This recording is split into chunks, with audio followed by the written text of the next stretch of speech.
Hi, and welcome to week 6, Interpretation of the New Testament Epistles, Part 1. So we're going to be spending the next couple of weeks. First of all, this is Thanksgiving week, and I encourage you to get an early start.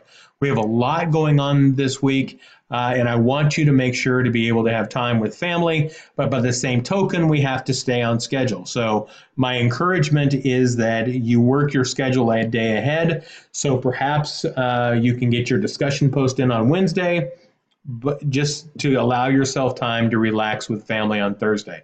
But your call.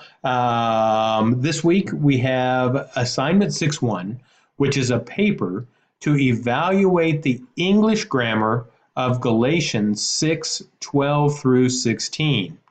Now, there is a long discourse analysis guide that you're going to be completing on this passage over the next 2 weeks. The first 5 steps need to be completed this week, and it will take you quite a bit of time to do a good job. So work on the 5 steps. I believe the lecture that Dr. Spencer created with this week will help explain it, but it is multiple steps 1 through 5 this week. You should use the version of the passage found in the New American Standard Translation. So where normally I don't give you a specific translation, this week is built upon the New American Standard. Assignment 6.2 is a paper using online concordances, BibleStudyTools.com. You're to do a word study.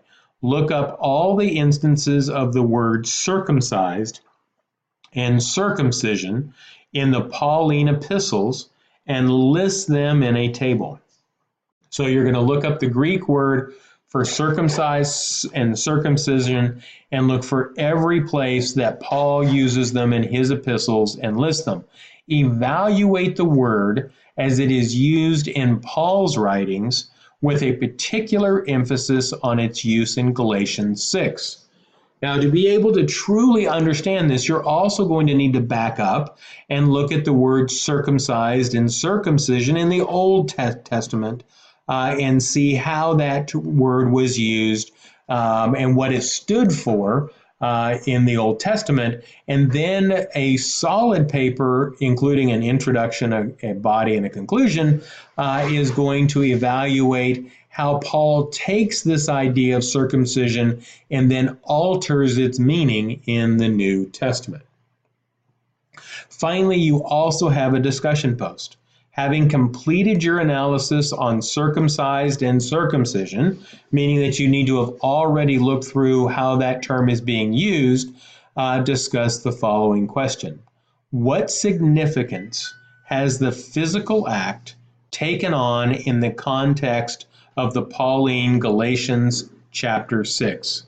So what significance has circumcised and circumcision taken on as part of the understanding in Galatians chapter 6. Okay, so 3 assignments, 2 papers, and a discussion post. At the end of this week, you're going to have your course survey available. Don't forget to complete that. It's how Moody evaluates my teaching, but also how Moody evaluates this course. Feel free to call me or email me with any questions, and I hope you have a fantastic Thanksgiving. Thanks for all your hard work.